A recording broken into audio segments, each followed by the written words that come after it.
Salut à tous, c'est Axel de testmobile.fr. On est au CES à Las Vegas et j'ai devant moi le Huawei Ascend D2 et je voulais juste le comparer très rapidement en termes de design principalement là parce que j'arrive pas à allumer mon S3 et parce que de toute façon là on va pas pouvoir rentrer dans des problématiques d'interface, ça va être un petit peu compliqué, il n'y a pas internet etc. Mais je voulais juste vous montrer voilà, ces trois terminaux face à face histoire de voir les petites différences de design puisque c'est trois appareils qui ont vraiment rien à voir côté design a priori, à part peut-être le D2 qui ressemble pas mal au S3 d'une certaine façon, mais on va en parler.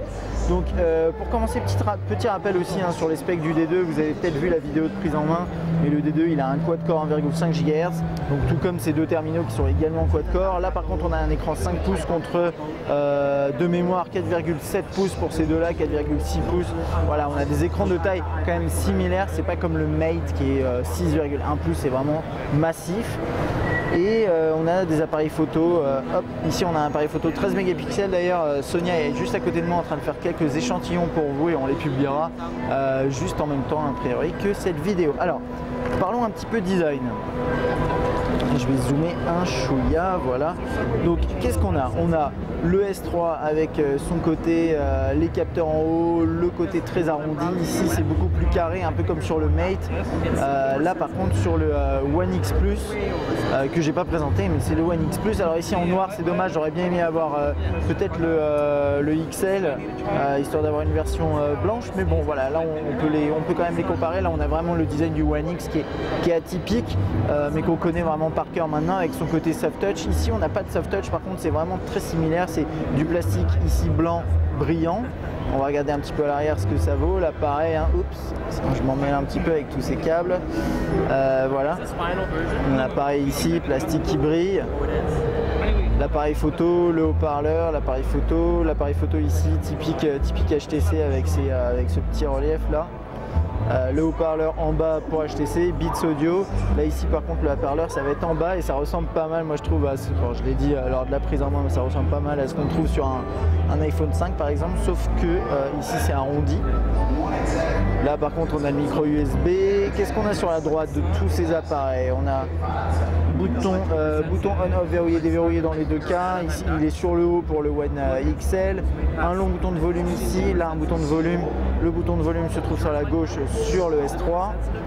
En dessous on a micro USB, jack, haut-parleur, on n'a rien sur le terminal d'HTC parce que le USB se trouve ici et sinon il n'y a rien à gauche. Sur le haut par contre, voilà, oups, on a le jack ici, le bouton on-off, jack, l'accès à la coque qui n'est pas possible sur le XL, sur le X et qui n'a pas l'air d'être possible également sur le D2, sauf erreur de ma part, mais d'après ce que je vois il n'y a pas de fente pour pouvoir accéder à la batterie. Voilà, d'ailleurs batterie qui est une batterie de 3000 mAh. C'est à peu près tout. Alors niveau feeling en main, quel est le terminal que je préfère? Si vous voulez, le S3 on le connaît bien, il a un écran qui est pas trop large, c'est un design qui est assez bien géré. Pour le X Plus c'est encore mieux, c'est encore moins large.